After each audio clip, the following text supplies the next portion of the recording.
तर मित्रांनो नमस्कार. पूर्वी अमोल सरकारच्या एका नवीन एपिसोडमध्ये तुम्हा सर्व खव्यांचं सहर्ष स्वागत आहे. मित्रांनो आज आपण कोल्हापूरच्या रंकाळ्यावरती आलोय. रंकाळ्यावरती मित्रांनो राजकमल नावाची भेळ खूपच फेमस आहे आणि गेली बरीच वर्ष कोल्हापूरकरांना भेळ आणि पाणीपुरी देते. तसेच इथले लिक्विड पापडी तसंच लसूण भेळ भेवडा खूपच फेमस आहे. तर इथले पदार्थ कसे केले जातात बघणार आहोत. इथल्या आलेल्या लोकांशी गप्पा मारणार आहोत आणि इथली रेसिपी देखील बघणार आहोत. चला तर मग. माझं नाव राजू गणेश माइनकर. बर. 1965 साली आमच्या वडिलांनी हा व्यवसाय सुरुवात केली. ओके. 1965 साली. हा. म्हणजे टोटल आता किती वर्ष झाली? 60 पूर्ण. 60 वर्ष झाली. आपल्याकडे फेमस काय काय आणि काय काय देतो आपण, रेट कसे आहेत काय? आपल्याकडं भेळ, स्पेशल भेळ उली आता ही बनवायला लावली ही. बर.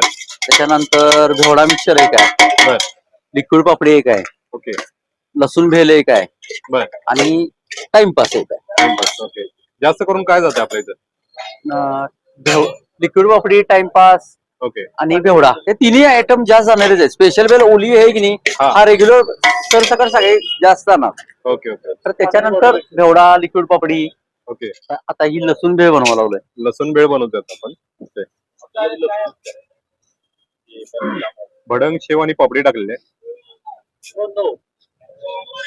त्यानंतर भडंग, पुन्हा शेव, पापडी आणि कांदा आणि कोथिंबीर टाकलेले. खरडा. हा खरडा म्हणजे लसूण आहे. हा तिखट नसतोय, फक्त एक फ्लेवर मस्त लागते लसणाचा फ्लेवर. मिरची आणि लसूण आहे का होती? हा. ओके. मिरची लसूण पेस्ट मला हरकत नाही. किती पाहिजे? ही लसूण मिक्सर भेळ आपल्या समोर तयार आहे. तर दादानी बरेच इनोव्हेशन केलेले, बरेच वेगवेगळे प्रकार इथं मिळतात. लसूण मिक्सर भेळ त्यापैकी एक आहे आणि ते आता कस्टमरला दिले जाते. भडंग पाहिजे काय सुकी भेळ पाहिजे? सुकी भेळची क्वांटिटी जास्त असते रे, म्हणून विचारलं. तू खाणार आहेस जगन्नाथ? ते काय म्हणत दादा? ते भडंग दिलंय नुसता खायला. बस. हा समोर दर पत्र बघताय, मेनू कार्ड बघताय. सगळे रेट तुम्ही तर व्हिडिओ स्टॉप करून तुम्ही चेक करू शकता. आता लिक्विड पापडी बनवले. तर लिक्विड पापडी इथं केली जाते आणि समोर पापडी घेतली, शेंगदाणे घेतले, कांदा आणि कोथिंबीर घेतले. तसंच ही चटणी कसं आहे दादा? चिंच आणि खजूर असं मिक्स असतं. चिंच आणि खजूर मिक्स आहे. हा. आणि ही लसूण आणि चटणीची पेस्ट आहे, शिवाय चटणी टाकलेली आहे, थोडासा लिंबू. तर ही कोल्हापुरात मिळणारी युनिक अशी लिक्विड पापडी आता आपण समोर बघतोय आणि कुठले कुठले पदार्थ वापरले ते बघितले आता आपण. राजकमल भेळवरती ही लिक्विड पापडी खूपच फेमस आहे. तर आता आपण ही लिक्विड पापडी रेसिपी बघितली, आता टेस्ट करून बघूया. तर समोर बघितली आपण ही लिक्विड पापडी घेतल्या. रेट काय दादा? 50 रुपये. 50 रुपये. रंकाळ्यावरती आता लिक्विड पापडी आपण घेतो. पाठीमागे मस्त रंकाळा संध्याकाळ झाली आणि बरोबर संध्याकाळी आपण रंकाळ्यावरती भेळ खायला आलोय आणि आपला मित्र आहे सोनिया, त्याच्यामुळे आपल्याला जी ठिकाणं कोल्हापुरातली बघायला मिळतात. लिक्विड पापडी राजाभाऊची खूप राजकमलची चांगली असते म्हणली आणि आज आपण त्यामुळेच राजकमल भेळची लिक्विड पापडी टेस्ट करतोय. कशी वाटते सांगतो ना? एक नंबर. सोन्या काय माहिती कोल्हापुरात असल्यामुळे लिक्विड पापडीची रेसिपी बघितली आपण. समोर बघताय लिक्विड पापडीमध्ये पापडी, खारी डाळ, शेंगदाणा आणि कांदा तसंच चिंचेचा कोळ टाकलेला आहे. आपण टेस्ट करून बघा.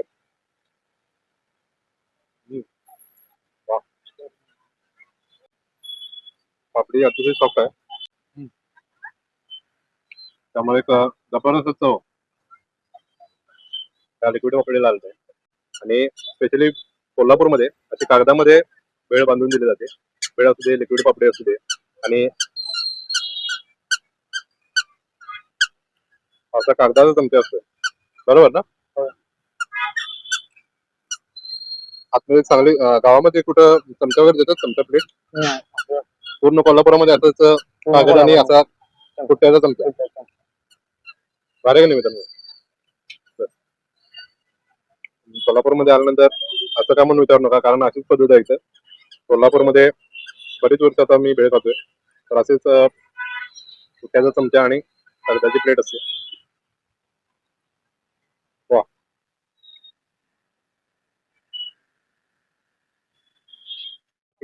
नाव सांगा आपलं आणि कुठून आलात आणि इथं कधीपासून येतात? मी कोल्हापूरचा.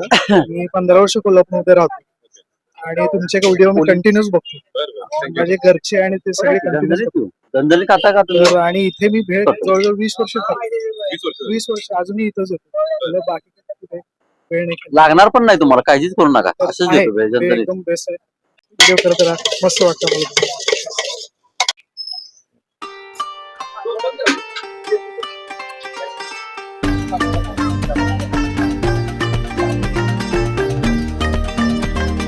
पहिल्यांदा आता शेव घेतलं आपण, आणि घेतलेलं खारी डाळ घेतलं, चिवडा घेतला. Okay, okay. हा घरी बनवलेला चिवडा आहे आणि आता तुळशीचा कोळ टाकलाय आणि लसूण आणि मिरचीची चटणी आणि आपला तिखट मसाला टाकला.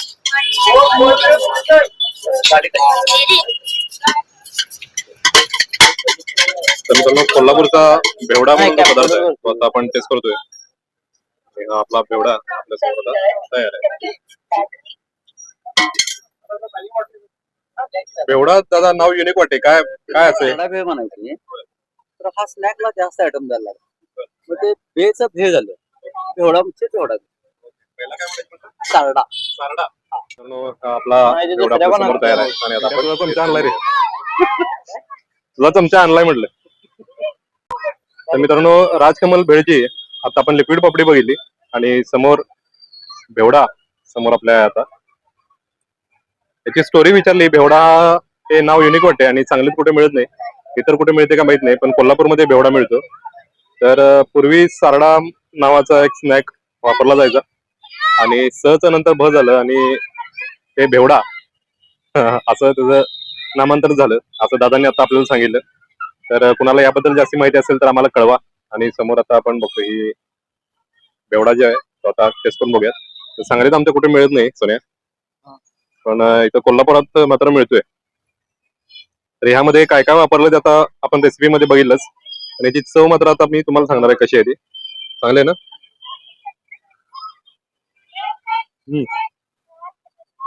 वा, यामध्ये भेळ नाहीये कुठंच वापरलेली. चिवडा, बारीक शेव, कांदा आणि चिंचेचा कोळ आणि लसूण मिरचीची पेस्ट असे पदार्थ वापरलेत. त्यामुळं नेहमीच्या भेळपेक्षा एक वेगळी चव त्याला प्राप्त झाली आणि खूप छान लागते ते. अगदी खमसदार, तिखट, गोड अशी सगळी चव त्यामध्ये आहे. शिवाय फ्रेश कांदा टाकल्यामुळं आणि जबरदस्त चव झाली त्याची.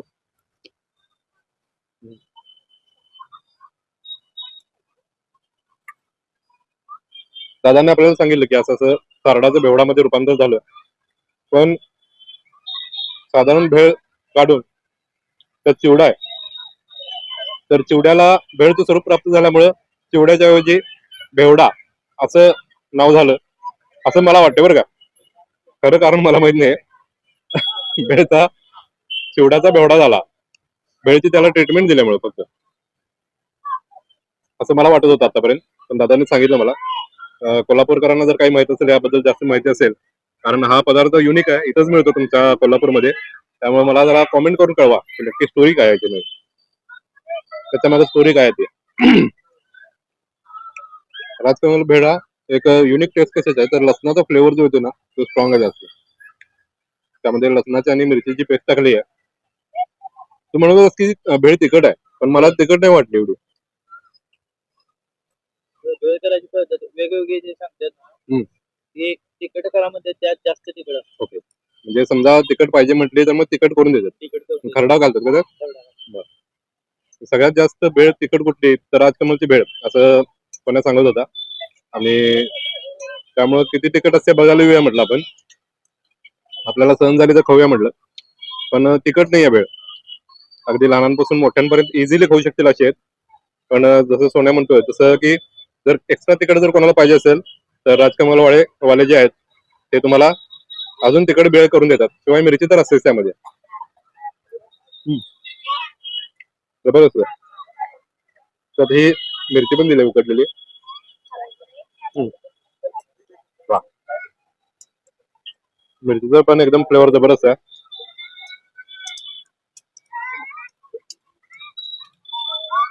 तर मित्रांनो, जेव्हा तुम्ही रंकाळ्यावरती कोल्हापूरचे याल तेव्हा इथला बेवडा आणि लिक्विड पापलेट टेस्ट करायला विसरू नका. तसेच इकडे बाकीचे पदार्थ देखील ट्राय करा. राजकमल भेळ रंकाळ्यावरती आल्यानंतर मित्रांनो HDFC चं एक ATM लागतं. त्याच्याकडेला श्रीराम बेकरी नावाचा बेकरीचा एक बोर्ड दिसतो. त्याच्या बरोबर समोरच राजकमल भेळ आहे. तर खूप वर्षापासून आहे. बऱ्याच कोल्हापूरकरांना माहिती आहे.